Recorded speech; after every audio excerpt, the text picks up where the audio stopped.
ಪ್ರಭು ಯೇಸು ಕ್ರಿಸ್ತರಲ್ಲಿ ನನ್ನೊಲವಿನ ಸಹೋದರ ಸಹೋದರಿಯರೇ ಹಾಗೂ ಮುದ್ದಾದ ಮಕ್ಕಳೇ, ಇಂದು ಮಾರ್ಚ್ 21 ಶುಕ್ರವಾರ.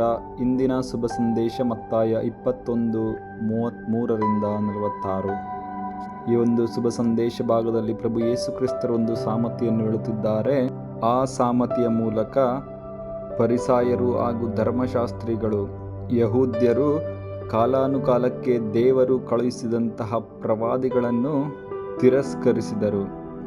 ಅವರನ್ನು ಅಂಗೀಕರಿಸಲಿಲ್ಲ, ಅವರ ಬೋಧನೆಯನ್ನು ಆಲಿಸಲಿಲ್ಲ, ಬದಲಾಗಿ ಅವರನ್ನು ನಾಶಗೊಳಿಸಿದರು.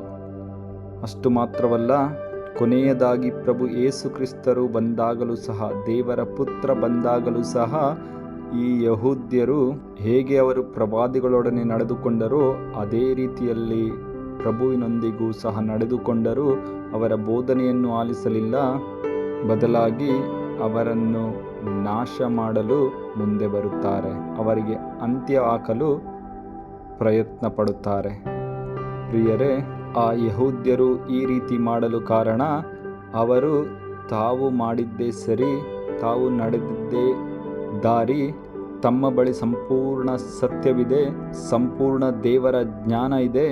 ಆದ್ದರಿಂದ ಯಾರಾದರೂ ವಿರುದ್ಧ ಹೋದರೆ ಅವರನ್ನು ನಾಶ ಮಾಡುವುದೇ ಲೇಸು ಎಂದು ಅವರು ತಿಳಿದುಕೊಂಡಿದ್ದರು.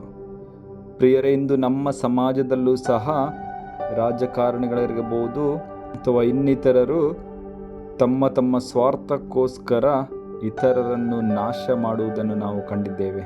ಹಣ, ಆಸ್ತಿ, ಹೆಸರು ಇವುಗಳನ್ನು ಪಡೆದುಕೊಳ್ಳಲು ಇಂದು ಜನರು ಏನು ಬೇಕಾದರೂ ಮಾಡಲು ಸಿದ್ಧರಿರುವಂತಹ ಕಾಲಘಟ್ಟದಲ್ಲಿ ನಾವಿದ್ದೇವೆ.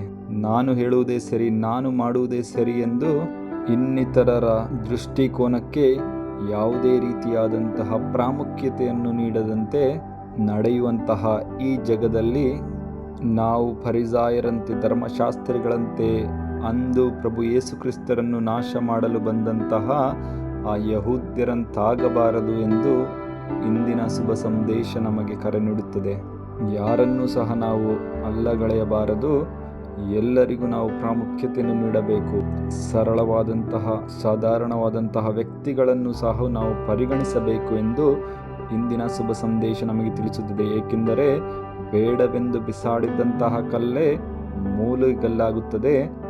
ಏಕೆಂದರೆ ದೇವರಿಂದ ಏನು ಬೇಕಾದರೂ ಮಾಡಲು ಸಾಧ್ಯ. ದೇವರು ನಮ್ಮೆಲ್ಲರನ್ನು ಆಶೀರ್ವದಿಸಲಿ. ಆಮೇಲೆ